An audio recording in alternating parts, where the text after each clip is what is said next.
Hello बच्चों, आज हम पढ़ेंगे अध्याय 2 के महत्वपूर्ण प्रश्नों को। पहला प्रश्न है, निम्न में से एंटीबायोटिक नहीं है। अ है स्ट्रेप्टोमाइसिन, ब है राइजोबियम, स है टेट्रासाइक्लिन और द है एरिथ्रोमाइसिन। इसका उत्तर है राइजोबियम। दूसरा सवाल है, मादा एडिस मच्छर वाहक हैं। अ है मलेरिया परजीवी का, ब है डेंगू के वायरस का, स है फीलपाव का, द है हैजा के जीवाणु का। तो इसका सही उत्तर हो जाएगा ब, डेंगू के वायरस का। जो मादा एडिस मच्छर है वो डेंगू के वायरस का वाहक होता है। तीसरा क्वेश्चन है, सेसक के टीके की खोज करने वाले वैज्ञानिक का नाम है। अ है एडवर्ड जेनर, ब है अलेक्जेंडर फ्लेमिंग, स है लुई पाश्चर, द है डार्विन। तो इसका सही जवाब हो जाएगा अ, एडवर्ड जेनर। एडवर्ड जेनर ने टीके की खोज की थी। चौथा प्रश्न है, खाद्य पदार्थों के परीक्षण के लिए उपयोगी पदार्थ हैं। अ है तेल, ब है सोडियम बेंजोएट, स है सोडियम मेटाबाइसल्फाइड, द है उपयुक्त सभी।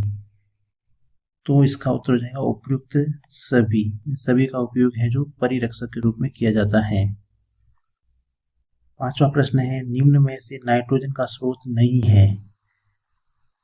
अ है प्रोटीन, ब है न्यूक्लिक अम्ल, स है कार्बोहाइड्रेट और द है विटामिन। तो इसका सही उत्तर हो जाएगा कार्बोहाइड्रेट। जो कार्बोहाइड्रेट है वो नाइट्रोजन का स्रोत नहीं होता है। छठा प्रश्न है, गेहूं की रस्ट नामक रोग का कारक है। तो इसका उत्तर हो जाएगा कवक। जो कवक है वो गेहूं के रस्ट का कारक है। सातवां प्रश्न है, नींबू का कैंकर रोग किसके कारण होता है। तो इसका सही जवाब हो जाएगा जीवाणु के द्वारा। जो नींबू का कैंकर रोग होता है वो जीवाणु के द्वारा होता है। आठवां प्रश्न है, गाय में खुरपका और मुंह पका रोग होता है। तो गाय में जो खुरपका और मुंह पका रोग होता है वह वायरस के द्वारा होता है। नवा प्रश्न है, दूध को दही बनाने में किस जीवाणु की भूमिका होती है। तो इसका सही जवाब हो जाएगा लैक्टोबैसिलस। लैक्टोबैसिलस जो जीवाणु होता है वो दूध को दही में बनाने का काम करता है। 10वां सवाल है, संसर्गीय रोगों का सबसे प्रमुख कारक है। तो इसका सबसे सही जवाब होगा घरेलू मक्खी। जो घरेलू मक्खी है वो संसर्गीय रोगों का सबसे प्रमुख कारण होता है। 11वां सवाल है, सूक्ष्म जीवों के मुख्य वर्ग कौन कौन से हैं। तो सूक्ष्म जीवों को मुख्य रूप से 4 वर्गों में बांटा गया है। पहला है जीवाणु, दूसरा है प्रोटोजोआ, तीसरा है विषाणु और चौथा है शैवाल।